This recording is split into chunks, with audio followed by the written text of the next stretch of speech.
Big boss season 8లో 13వ వారం nominations చాలా ఫైర్గా కొనసాగుతూ వచ్చింది. అయితే ఈరోజు లైవ్ అప్డేట్లో ఆల్రెడీ నామినేషన్స్ అయితే జరుగుతున్నట్టు వస్తుంది. అయితే ఇందులో భాగంగానే నబీల్ వచ్చేసి గౌతమ్కి నామినేట్ చేయడం జరిగింది. ఆల్రెడీ గౌతమ్కి బిగ్ బాస్ బాంబ్ అయితే ఒకటి పడడం వల్ల ఒక నామినేషన్ అయితే ఆల్రెడీ జరిగిపోయింది. ఇప్పుడు నబీల్ గౌతమ్ ఇద్దరు కలిసి నామినేట్ ఒకరికొకరు చేసుకుంటారు. ఇంకా గౌతమ్ వచ్చేసి నిఖిల్ పైన అలాగే నబీల్ పైన నామినేట్ చేయడం అయితే జరుగుతుంది. అలాగే ఇక పృథ్వీ వచ్చేసి ఆల్రెడీ సేవ్ అవడం వల్ల మరింత ఫైర్తో ఇప్పుడు పృథ్వీ అవినాష్తో నామినేట్ చేయడం జరుగుతుంది. ఇంకా అవినాష్కి పృథ్వీకి చాలా పెద్ద ఆర్గ్యుమెంట్ జరిగిందని తెలుస్తుంది. ఇక అవినాష్ వచ్చేసి పృథ్వీని నామినేట్ చేయడం జరుగుతుంది. ఇద్దరి మధ్యన చాలా పెద్ద ఆర్గ్యుమెంట్ జరిగిందని తెలుస్తుంది. అలాగే ప్రేరణ వచ్చి విష్ణుప్రియని నామినేట్ చేసినట్టు తెలుస్తుంది.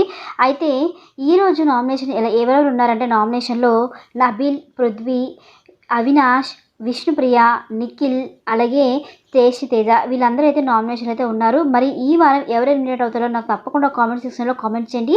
మరిన్ని లేటెస్ట్ అప్డేట్స్ కోసం మన ఛానల్ సబ్స్క్రైబ్ చేసుకొని పక్కన బెల్ బటన్ యాక్టివేట్ చేసుకొని సపోర్ట్ చేయండి. Thanks for watching.